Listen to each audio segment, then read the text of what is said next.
Bueno, muy bien, buenos días. Pues ya tomando en cuenta la cita que teníamos a las 7, perdón, a las 10 de la mañana, vamos a comenzar y pues bueno, ya las personas que se vayan agregando posteriormente pues serán bienvenidas.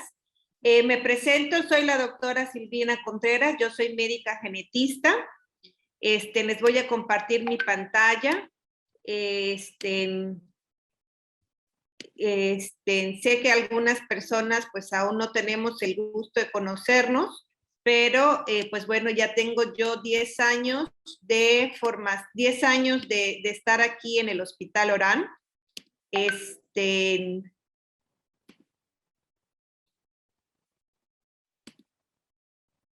Entonces, me he dedicado, estoy adscrita al área de pediatría y pues mi participación en el Hospital Orán ha sido en la consulta médica genética, y aunque soy adscrita a pediatría, evalúo pues a todo lo que es, permítanme 2 minutitos, solo veo dónde dejé el...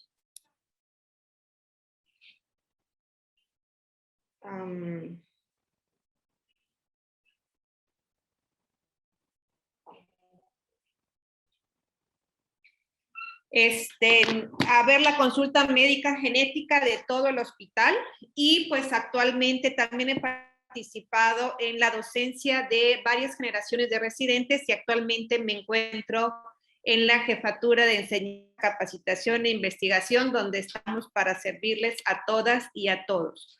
El tema de hoy que vamos a platicar es transversalizando la perspectiva de género en los servicios de salud de Yucatán. Es un tema muy amplio, por lo que vamos a ir hablando en forma muy general para tratar de entender qué es esto que pareciera algo tan nuevo, tan moderno como es la perspectiva de género, y poder tener un leve panorama pues de todo lo que es este sentido y por qué lo estamos trabajando, ¿verdad? Porque realmente es un tema muy, muy amplio. Entonces, cuando hablamos de calidad, ¿no? ¿Por qué tenemos en el hospital un sistema de calidad? ¿Por qué cuando hablamos, por ejemplo, de acreditaciones, cuando hablamos de certificaciones, cuando hablamos de exámenes de selección, qué es lo que estamos haciendo con estos conceptos, ¿no? Y bueno, estos conceptos se basan precisamente en lo que significa calidad. Calidad es un atributo fundamental de cualquier bien o servicio y se debe fomentar en todas las áreas prioritarias para el desarrollo de las y los seres humanos y de todas las empresas y de todas las instituciones, incluso del hogar. Cuando hablamos, por ejemplo, de la calidad de vida, cuando hablamos, por ejemplo, de la calidad universitaria, cuando hablamos, por ejemplo, de la calidad de la atención para la salud, ¿no? Entonces, el enfoque o la organización de la calidad de la atención a la salud es un producto de la interacción que van a guardar los requisitos legales, administrativos, deontológicos y éticos de toda la práctica clínica, que van a tener la finalidad de la atención a las y los usuarios que acuden a estas instituciones de salud, y que las obligaciones institucionales para la prestación de los servicios de salud van a ser comparables con los resultados de las evaluaciones que estas personas a las que estamos atendiendo nos van a hacer como servidores públicos. Todas las personas que trabajamos en esta institución somos servidores y servidoras públicas, y por lo tanto estamos sujetas a ser calidad, a ser evaluadas con una perspectiva de calidad, ¿no? Esta evaluación o las evaluaciones que hacemos, las acreditaciones, las certificaciones, el ENARM, por ejemplo, que es el examen de residencias médicas, o incluso en la primaria, cuando nos hacían los primeros exámenes, precisamente lo que buscan estos exámenes es evaluar la calidad de los sucesos que se han llevado en un proceso de tiempo en un sistema.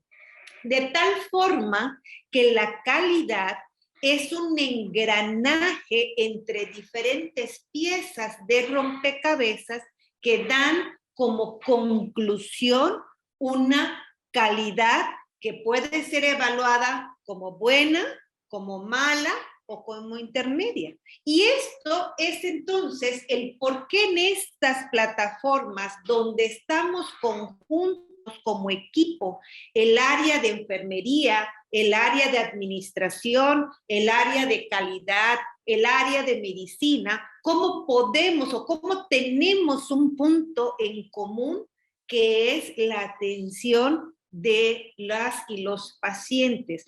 Por lo tanto, este engranaje para medir la calidad de la atención incluye el recurso humano hospitalario, el recurso económico, federal, estatal y local, y por supuesto que incluye a las usuarias y a los usuarios de estos sistemas a los cuales no estamos haciendo un favor, sino estamos haciendo un servicio y por lo tanto tenemos que evaluar.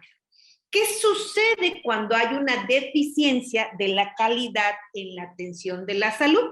Bueno, pues tenemos el riesgo de provocar una pérdida en la calidad de vida, una pérdida de la atención y por supuesto que al estar en un sistema de salud, estas deficiencias pueden concluir incluso en la pérdida de vidas humanas. ¿Cómo se manifiesta esta deficiencia de la calidad de la atención de la salud? Por ejemplo, el acceso limitado a los servicios de salud. Nosotras sabemos que las personas que se encuentran en los puntos más alejados de Mérida tienen muchas dificultades para poder llegar al hospital. Entonces, imagínense este sistema de citas donde le dicen al paciente, es que solo te puede ver un personal de medicina al día y es una persona que viene de Chetumal. Entonces le dan una cita hoy para que la vea cirugía y le dan una cita en 15 días para que la vea genética. Y entonces el viaje que tiene que hacer esta persona para llegar al hospital le cuesta 1,500 pesos. Y entonces estamos hablando que para tener 2 citas, este paciente tuvo que invertir 3,000 pesos de una economía que si la tuviera, pues se iría con un personal privado, ¿no? Y entonces vemos cómo se vuelve limitado el servicio de la salud. ¿Y qué podríamos hacer como hospital? Bueno, si la persona vive tan lejos, tenemos que priorizar que sea una paciente que pueda tener 2 o 3 citas el mismo día para disminuir el recurso que va a invertir. Y esa decisión está en nuestras manos para poder mejorar este servicio de salud. No es lo mismo si el paciente viviera aquí en Lago Jorques, donde puede ir y venir 20 veces si es necesario en un mes, a una persona que vive a tan lejanía, ¿no? Entonces, hay cosas en este acceso limitado de servicios de salud que yo puedo hacer dentro de mi consultorio, que yo puedo hacer dentro de mi área administrativa de otorgar citas, y hay cosas que no me competen, como por ejemplo, las decisiones de generar un hospital que esté más cercano a esa población que tiene que viajar hasta Mérida para una atención. Entonces, no podemos modificar estas partes que le competen a autoridades estatales o federales, pero sí puedo modificar lo que me compete a mí dentro de mi consultorio o la oportunidad de poder tener una cercanía de atención con mi paciente institucional. Bien, y así como este caso, pues hay muchos, ¿no? Una deficiencia en la calidad de la atención está un servicio inefectivo e ineficiente que se traduce en quejas médicas, en quejas administrativas, que genera costos elevados, por ejemplo, un servicio inefectivo, por ejemplo, que no sirva un tomógrafo, pues va a concluir que una persona, de acuerdo a su necesidad, tenga que invertir parte de su economía en hacer una tomografía privada, y entonces, por supuesto que el costo muchas veces no lo van a tener y muchas veces se van a morir porque no tienen el recurso para hacer el estudio que se requiere. Y entonces esto genera, pues obviamente, más costos, genera insatisfacción de los usuarios y genera insatisfacción de los profesionales de la salud, porque empezamos, pues obviamente, a visibilizar estas formas de violencia institucionales. Pero aún dentro de las violencias institucionales, hay cosas que yo puedo hacer o que están en mis manos para disminuir la insatisfacción de los usuarios, y hay cosas que puedo hacer para empeorar la insatisfacción de los usuarios, ¿no? Y obviamente también se manifiesta esta deficiencia de la calidad de la atención cuando vemos afectada la credibilidad de las instituciones prestadoras y del sector en salud en conjunto, como equipo. Por ejemplo, en el área de enseñanza podemos ver cuando están pasando visita los médicos adscritos con las y los residentes, y de repente vemos que empieza el adscrito a regañar a los residentes y le dice que no sirve para nada, o que el R4 le dice al R1 que estuvo mal todo lo que hizo en la nota o lo que puso en las indicaciones, enfrente del paciente. Y entonces cuando a ese que ya le dijiste que no sirve, que lo hizo mal, que no sabe nada, se acerca al atender a ese paciente, por supuesto que el paciente no va a dejarse atender o va a sentir aversión a esa persona, y entonces la credibilidad del trabajo en equipo se pierde, y le damos todas las herramientas a esta persona para poder hacer denuncias que pueden ser de mucho efecto a nivel de lo que es el hospital. Entonces, por eso es tan importante vigilar, muchísimas gracias, la calidad de la atención. Y entonces, ¿por qué, si estamos hablando de calidad de atención, tenemos que estudiar la perspectiva de género, ¿no? ¿Por qué es importante dentro de la calidad en los sistemas de salud? Les voy a dejar unos 10 segundos a que vean esta imagen y que piensen qué reacción les causa. No tienen que decirlo, solo que la vean 10 segundos.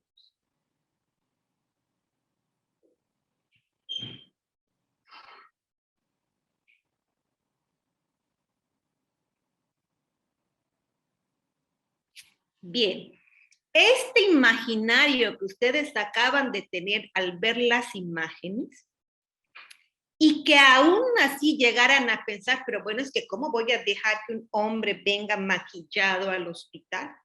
O que uno podamos considerar, bueno, pues es que si tiene síndrome de Down, mejor que le esterilicen, porque no vaya a ser que abusen de ella o que la violen y la embaracen, y entonces en vez de un problema, pues vayamos a tener más problemas. Imagínense someter a una mujer a una cirugía por algo probable que pueda pasar.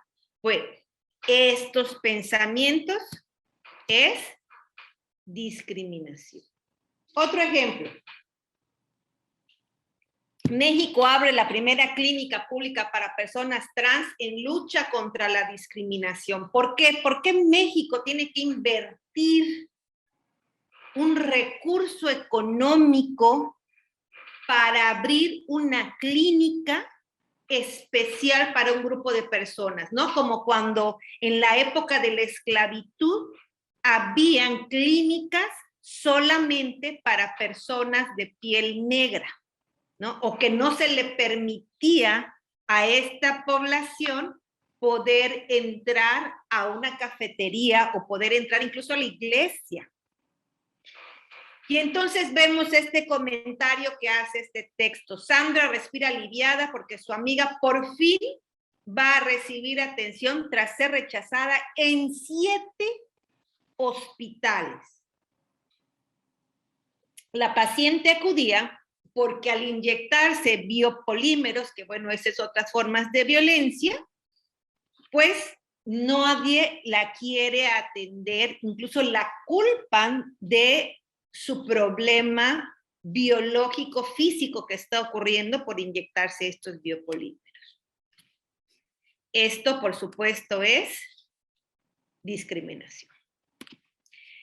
Y entonces, ¿qué dice la Constitución Política de los Estados Unidos Mexicanos, ¿no? Generada desde el 1857 en su capítulo 1, ¿sí? Donde hubo una reforma en el 2011, dice el artículo 1, en los Estados Unidos Mexicanos, todas las personas gozarán de los derechos humanos reconocidos en esta Constitución y en los tratados internacionales. Tratados internacionales significa que si alguna organización internacional a la que México pertenece generan acuerdos o promesas de acción, México tiene que cumplir esos tratados y tiene que entrar dentro de los derechos humanos de todas, todos y todos los mexicanos. Y así como de las garantías para su protección, cuyo ejercicio no podrá restringirse ni suspenderse, salvo en los casos y bajo las condiciones que esta Constitución establece. Y entonces, ¿qué hace México? Genera organismos que van a vigilar que esos derechos se cumplan. Y los derechos no se pierden por más malote que seas. Los derechos son obligatorios para todas las personas de este país. Y establece un poquito posterior a este párrafo, ¿no? Vean que tiene una reforma en el 2006, otra en el 2011, dice, queda queda prohibida toda discriminación motivada por origen étnico o nacional, el género, la edad, las discapacidades, la condición social, las condiciones de salud, la religión, las opiniones, las preferencias sexuales, el estado civil o cualquier otra que atente contra la dignidad humana y tenga por objeto anular o menoscabar los derechos y libertades de las personas. Y entonces aquí empezamos a ver la palabra género. Y bueno, ¿por qué empieza este estudio del género? Bueno, esto no empezó de la nada, no empezó porque a alguien se le ocurrió, no, y eso es que, bueno, a partir de ahora vamos a hablar de perspectiva de género. No, no es así. Empieza con una lucha que tiene 300 años, más de 300 años a partir precisamente de los grupos feministas, de las mujeres que empiezan a observar y a reflexionar un sistema de desigualdad que privilegia al hombre y que deja a las mujeres como humanas de segunda. Y estas luchas para poder alcanzar alcanzar derechos humanos por ser humanas, ¿sí? Se va generando a través de exigir estos derechos. Los derechos de las mujeres se han arrancado a la Constitución, se han arrancado a los sistemas patriarcales que nos rigen, ¿no? Y entonces vemos cuando empiezan las mujeres a pedir, queremos votar, ¿no? Y una de las anunciamientos que se hacía es que para que la mujer pueda votar, se le tiene que enseñar a votar, ¿no? Y otros anuncios que se hacían es que las mujeres hormonalmente no tienen la posibilidad para votar, ¿no? Y hoy, obviamente, a estos niveles vemos, oye, pero ¿cómo es posible que alguien haya considerado esto? Pues bueno, estos movimientos llevaron y llegaron estas quejas a organizaciones internacionales que reflexionaban sobre las diferentes formas vulnerables, ¿no? Como cuando antes se segregaba la población de piel negra y la lucha de ellos, no fueron las personas de piel blanca las que dijeron, ay no, pobrecitos, vamos a ayudarlos, vamos a quitarnos los privilegios y se los damos a ellos, no para nada. Fueron ellos, desde su vulnerabilidad, que exigieron ser considerados también como seres humanos. Y entonces esto va activando alertas a las organizaciones internacionales que obligan a los países a cumplir políticas públicas. De tal forma que no estamos hablando que cuando hablamos de lenguaje inclusivo fue algo que se le ocurrió a Vicente Fox diciendo las y los mexicanos, ¿sí? Sino que se habla de un constructo internacional que da indicaciones a los países que son miembros de las Naciones Unidas y se tienen que adherir a esos acuerdos, ¿no? Y tienen que implementarlo en los ámbitos nacionales y se van vigilando por las organizaciones internacionales que se cumplan. Y si no se cumplen, tienen consecuencias económicas y sociales el país ante estos organismos internacionales. Entonces, la teorización feminista y de los estudios de género han demostrado, han visibilizado la desigualdad que existe entre hombres y mujeres y que esta desigualdad es producto de una construcción cultural y no resultado de capacidades naturales diferenciadas entre los sexos. Es decir, no es porque nacemos diferentes, sino porque nos construyen diferencias sociales.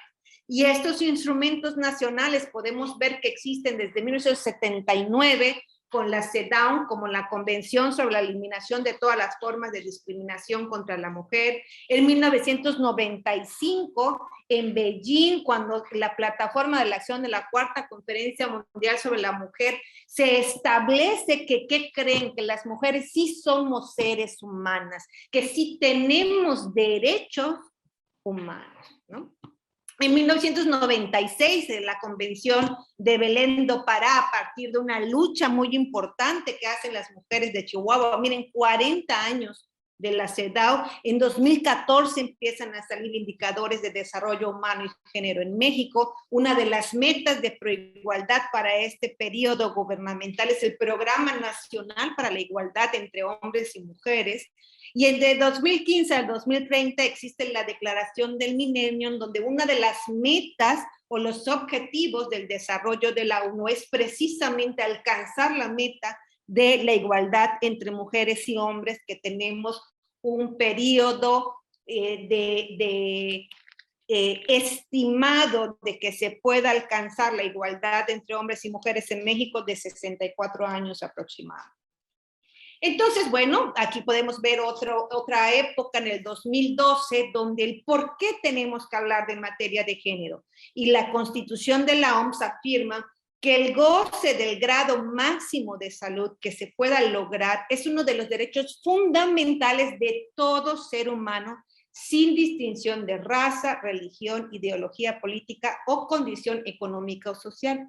Y han transcurrido 50 años desde la adopción de esta Constitución, que cada vez reconoce que existen estas diferencias entre las mujeres y los hombres y que estas diferencias determinan factores en el área de la salud y que producen una carga de la morbilidad. Por eso la dinámica del género en las esferas sanitarias tiene una profunda repercusión a este respecto. Y es por eso que tenemos que seguir hablando de género y tenemos que seguir hablando de género en las instituciones de salud. ¿Qué es importante aclarar, no? Porque muchas veces decimos, bueno, es que sexo, género, y es que es masculino y femenino, y por ejemplo me ponen en las notas, recién nacido femenino. No, no es un femenino, es un recién nacido mujer.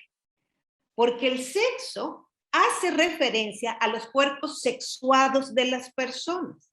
Hace referencia a las características biológicas, genéticas, hormonales, anatómicas y fisiológicas a partir de las cuales las personas son clasificadas como machos o como hembras de especie humana al nacer. Y muchas veces, estas características biológicas, genéticas, hormonales, anatómicas y fisiológicas no coinciden, ¿ok? Y entonces, ¿Cuántas de las personas que están en esta reunión ahorita, que son aproximadamente 88, 78 personas, ¿ok? Tienen estudios genéticos, estudios hormonales, estudios fisiológicos para saber que sus características biológicas sexuadas coinciden. Y la realidad es que cuando nacemos simplemente clasifican a nuestros cuerpos de acuerdo a lo que observan en nuestros genitales. ¿Y qué es el género? El género se refiere a estos atributos que social, histórica, cultural, económica, política y geográficamente se le asigna a los hombres y se le asigna a las mujeres. Y estas características son social y culturalmente clasificadas como masculinas y como femeninas, ¿no? Ahorita vamos a ver un poquito más. Si nosotros vemos, no existe ninguna técnica fenotípica o que nosotros podamos observar de las caras, ¿sí?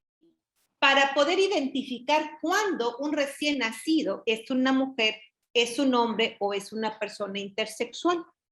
Las podemos reconocer solamente si tienen su brazalete rosado o si le quitamos el pañal y vemos sus genitales. Por eso se vuelve tan cómodo ponerle una etiqueta rosa o ponerle una etiqueta azul, porque ya puedo saber a distancia que es un hombre o que es una mujer.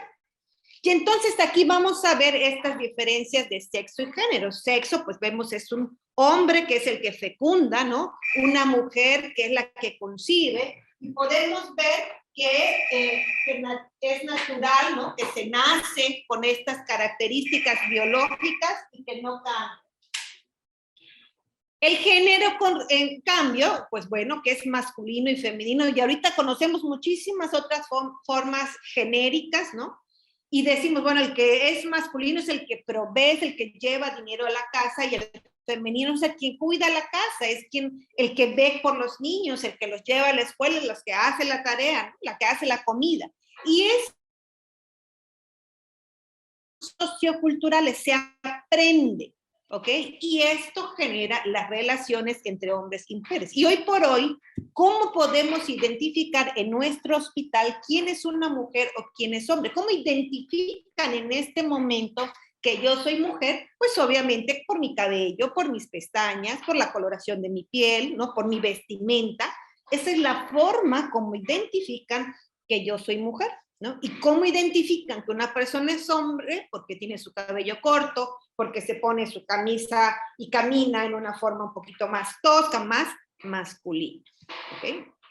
Entonces esto se construye. Y entonces, ¿a qué podemos ver cómo diferenciar entre sexo y género, ¿no? Por ejemplo, las mujeres se embarazan, los hombres no, sabemos que esto es algo biológico, que es algo de los cuerpos sexuados,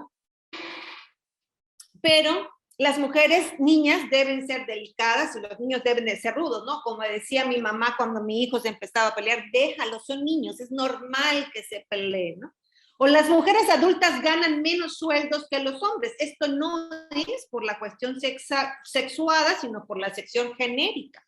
O la voz de los hombres cambia significativamente en la adolescencia, la de las mujeres no. Esto también es algo biológico sexual. Pero otro ejemplo, por ejemplo, los niños son más inquietos que las niñas, ¿no? Y esto se va aprendiendo a través de lo que esperamos ver, ¿no? Porque, por ejemplo, yo tengo dos niñas y si lo comparas con los niños son igual de inquietas, ¿no? Entonces, ¿cómo se va construyendo? Lo que debe de ser es a partir de esta culturización del género. Entonces, ¿cómo aprendemos qué es lo propio de ser hombres o ser mujeres en la sociedad que vivimos? Pues precisamente porque se nos entrena sobre cómo debemos de pensar, cómo debemos de sentir, cómo nos debemos comportar como hombres o como mujeres, por ejemplo, en la etapa prenatal, cuando vamos a decir, ¿no? El pastel rosa o azul para saber si ese recién nacido o ese feto va a ser un hombre o va a ser mujer. Incluso vamos a ver cómo cuando entramos en la primaria empezamos a ver estas diferencias porque no estamos viendo los genitales.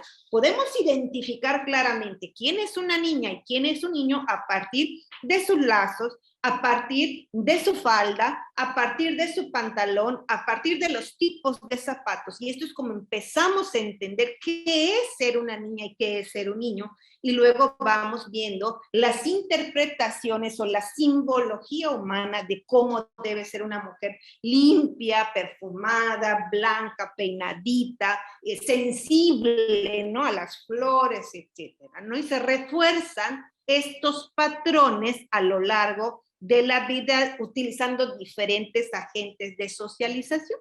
Y entonces vemos que se involucra la familia, la escuela, la religión, los medios de comunicación, los lenguajes literarios, los cuentos infantiles, cuando vemos las películas de Disney de las princesas y el hombre que salva a las princesas. Y entonces, ¿de qué trata la perspectiva de género? De ponerse estas gafas y analizar estas estructuras que tenemos normalizadas que generan un proceso de estereotipos, que son los estereotipos de género, que son las creencias sobre las características y roles típicos que las mujeres y los hombres tienen que tener y desarrollar en una sociedad. Por ejemplo, tener aquí un enfermero que llegue maquillado y le digan, no puedes entrar maquillado al hospital. Y tú dices, bueno, ¿y por qué no puedo entrar maquillado? Ah, porque así dice la norma.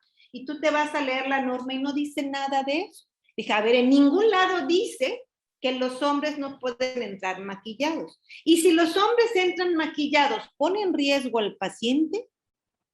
¿Pone en riesgo de infección? ¿Qué pasa si un hombre enfermero entra maquillado? ¿Cómo afecta a los pacientes? ¿Cómo afecta al sistema de salud? Y no, lo único que está incomodando es precisamente esa reacción que sentimos. O sea, es que un hombre no debe de estar maquillado. Ese sentimiento es un estereotipo de... Y al no permitírsele a una persona que pueda desarrollarse y funcionar en una forma que no daña a las otras personas, como es maquillarse, ¿sí? Es precisamente discriminación. Y hay que hacer la diferencia. ¿Qué es discriminación? Es cuando te quitan derechos. Si yo te quito privilegios, no es discriminación. Pero bueno, ese es tema de otro caldo, ¿no?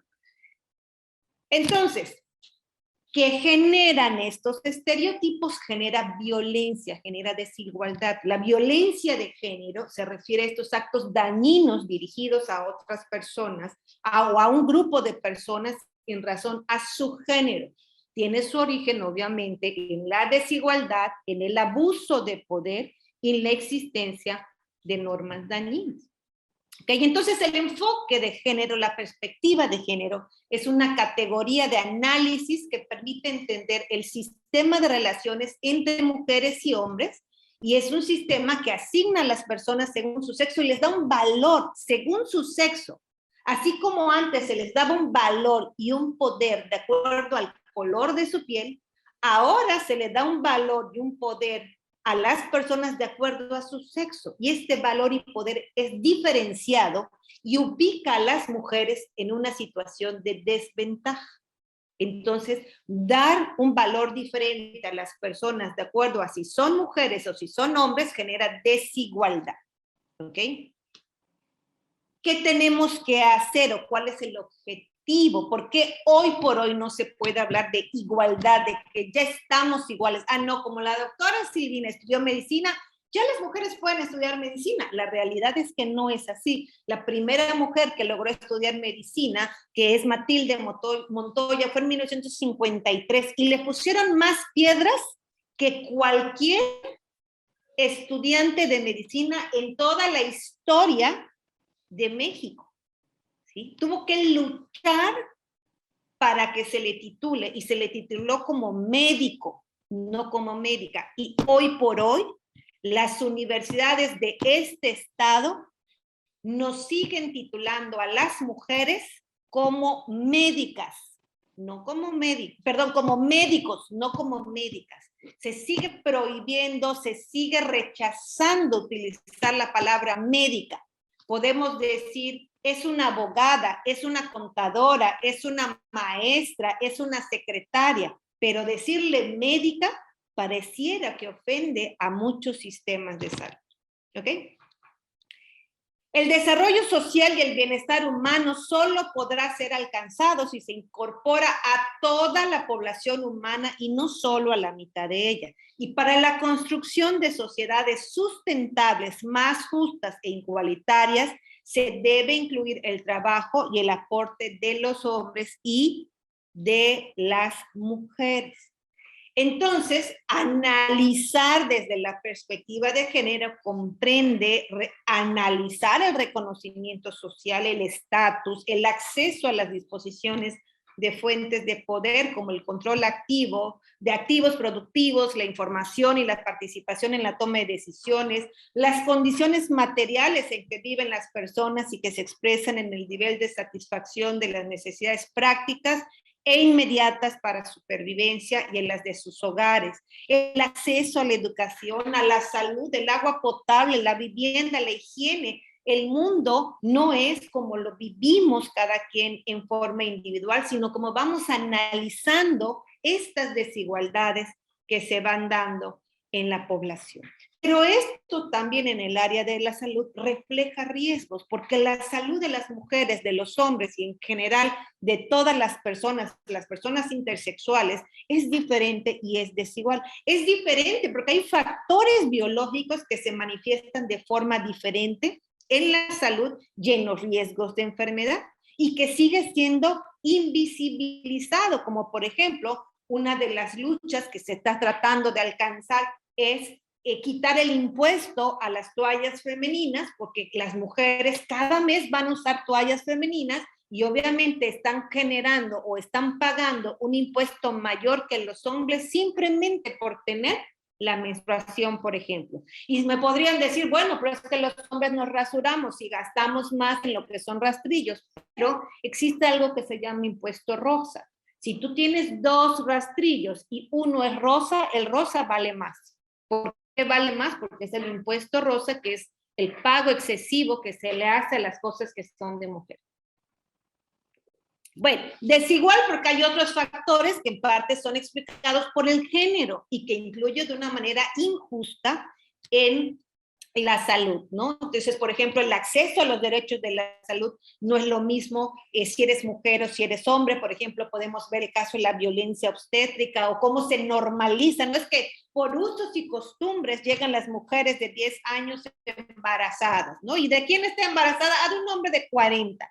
Entonces, no, eso no puede ser considerado desde la perspectiva de las mujeres como algo de usos y costumbres, ¿no? La relación médico-paciente está claramente descrita, que hay una diferencia de la atención cuando hay una médica o cuando hay un médico. Y tristemente pareciera que en los momentos que te atiende una médica hubiera más disposición a escuchar y a aliviar los males del paciente comparado a cuando te atiende un médico. Eso no lo digo yo, lo dicen las investigaciones que se han generado al respecto. Y también ocurre una diferencia en el proceso diagnóstico y terapéutico en estas relaciones hombre-mujer cuando hablamos de relación médica-paciente. Ella es la doctora Elizabeth. La doctora Elizabeth es una mujer trans que estaba en Guadalajara, estaba en el IMSS de Guadalajara, y desgraciadamente pues hay un feminicidio contra ella y imagínense toda la brillantez de su conocimiento en la misma circunstancia por un fenotipo de mujer, ¿no? Y bueno, también vemos que estas diferencias a los derechos de la salud lo podemos ver en las personas, por ejemplo, con discapacidad. Vamos a ver este ejemplo que es de psiquiatría, ¿no? La medicina y en particular la psiquiatría a lo largo de la historia es una fuente importante del lenguaje sexista. Las conductas anormales realizadas por un hombre no dan sospecha de enfermedad mental. Puedes decir, no, es que está psicótico por consumo de alcohol, está psicótico por consumo de drogas, está psicótico porque su esposa lo engañó, ¿no? Pero las conductas anormales realizadas por las mujeres siempre son patologizadas, siempre se le considera nombre. Incluso entre médicas y médicos tenemos un término que llamamos PBH, que luego ya ustedes pueden ahí investigar qué significa PBH, que es precisamente manejar una crisis de una mujer porque está siendo histérica, ¿no? Y entonces, en lugar de que se le dé una atención correcta, se le segrega a través del sexismo, del abordaje de la atención médica. Y por eso, pues en estas políticas, en materia de igualdad de género, tienen un compromiso, hay una meta política de contribuir al logro de la igualdad de género en el estado de salud y el desarrollo sanitario. Y esto es generando investigación, políticas y programas para la atención precisamente de este tema. ¿Y qué es transversalizar? Si ustedes buscan esta palabra en la RAE no la van a encontrar. Transversalizar es transmitir, es el proceso de evaluar las consecuencias que tiene para los hombres y las mujeres cualquier acción planeada, incluida la legislación, las políticas, los programas, en cualquier sección y en todos los niveles. Es una estrategia para hacer de los problemas y experiencias de las mujeres y los hombres una dimensión integral del diseño, la ejecución, la vigilancia y la evaluación de las políticas y programas en todas las esferas políticas, económicas y sociales, de tal manera que no se perpetúe la desigualdad, ¿no? Y hay muchísimo campo para poder estudiar incluso por qué las calles están en esa posición, por qué la forma de las lámparas, por qué la forma, como el otro día yo preguntaba en mis redes sociales, ¿por qué urgencias tenemos divididos a los hombres de las mujeres? ¿Por qué en pediatría no? ¿Por qué en pediatría tenemos a todas las niñas y los niños en los mismos pabellones, pero en urgencias, pero en medicina interna, pero en cirugía, sí tenemos clasificados a los hombres de las mujeres? Y ahí les dejo para que ustedes piensen el por qué. Obviamente la meta es eliminar los estereotipos basados en las diferencias de género y eliminar estos obstáculos políticos y sociales que se hacen entre las mujeres y grupos vulnerables, ¿no? ¿Cómo lo vamos a institucionalizar? Cristalizando compromisos que nacen o se construyen para administrar el valor social surgido de estos acuerdos políticos, ¿no? Es decir, ¿por qué estamos tomando esta clase el día de hoy? Precisamente porque hay acuerdos políticos para que haya una transversalización de la perspectiva de género a toda la población. Y para que estos procesos ocurran, tienen que haber reglas, tienen que haber normas, procedimientos operativos, rutinas y estructuras estándar que definen y dan sentido a valores, intereses, identidades y creencias. Las creencias no están por encima, por ejemplo, las creencias religiosas no están por encima de las necesidades de las personas a las que estamos atendiendo, ¿no? Obviamente la institucionalización implica desplegar un nuevo paradigma de políticas públicas, hacerlo teórico, conceptual, hacerlo metodológico, hacerlo sustantivo y generar indicadores, desarrollar instrumentos evaluadores, generar mecanismos de gestión que incluye la gestión financiera y la asignación de recursos. Significa impulsar acciones que disminuyan la brecha de género en los organigramas laborales. Por ejemplo, cuando hablamos cuántas secretarias de salud han habido en Yucatán, cuántas directoras del Hospital Orán, cuántas directoras del Corea México, cuántas directoras del Nuevo Materno, ¿no? Cuántas personas transexuales han estado en un puesto político, cuántas personas en silla de ruedas están como diputadas o como diputados. Entonces, la brecha de género tenemos que reducirlas. ¿Cuántas personas tenemos en el hospital con alguna discapacidad que estén teniendo que estemos adaptando este sistema a que más personas puedan estar trabajando aquí, ¿no? tenemos que fortalecer la formación de recursos humanos con enfoque de género, que es precisamente lo que estamos haciendo. ¿Y qué tenemos que hacer? Pues conocer acerca de los derechos humanos, conocer acerca del lenguaje inclusivo, que tiene muchísimos años que se está produciendo, conocer toda esta información que se está dando con respecto al entender a cómo me debo de expresar ante el paciente para evitar, o cómo me debo expresar ante el personal. Por ejemplo, es muy frecuente que a mí me digan buenos días, señorita, en vez de decirme buenos días, doctora, o incluso decirme qué pasó, reina, cómo estás, ¿no? Y entonces imagínense, no sé cuántas veces ustedes le han dicho, por ejemplo, al doctor Cetina, ¿qué pasó, rey? ¿Cómo estás? ¿No? ¿Por qué? Porque al final no se lo vas a decir a un hombre, pero sí se lo dices a una mujer. Y entonces estas son las problemáticas que vamos teniendo con el lenguaje, y que esta forma de violencia es sentida y sí, puede ser no percibida por el violentador, pero es percibida por la persona violentada. Y nuestro ejercicio desde el servicio público es precisamente formarnos en estos temas, ¿no? Y cómo vamos a estar trabajando en nosotras mismas, que de eso se trata, en trabajar en nosotros, en nosotras, en nosotres, para poder proyectar en forma sustantiva este nuevo conocimiento. Tenemos que conocer nuestros rasgos de carácter, nuestras limitaciones, cuánto sabemos, hasta qué punto sabemos. Estoy obteniendo esta información del Facebook, o lo estoy obteniendo de bases o de referencias idóneas para implementar un conocimiento crítico. ¿Qué reflexiones éticas están haciendo los equipos de trabajo para saber cómo se están formando el área médica, cómo se está formando el área de la salud?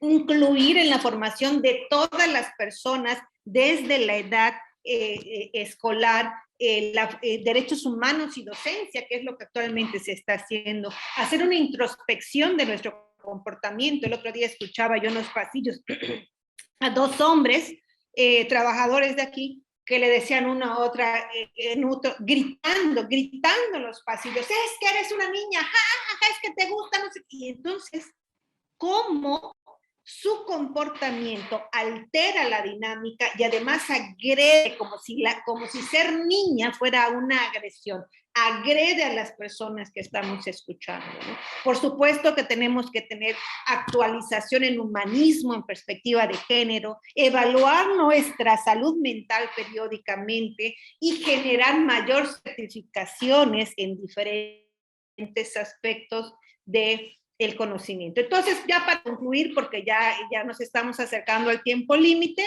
el género es un constructo social, el sexo es un constructo biológico, no son términos intercambiables. Una cosa es género, una cosa es sexo. Nacen hombres, mujeres y personas intersexuales. Se forman culturalmente femeninos, masculinos, andrógenos, etc.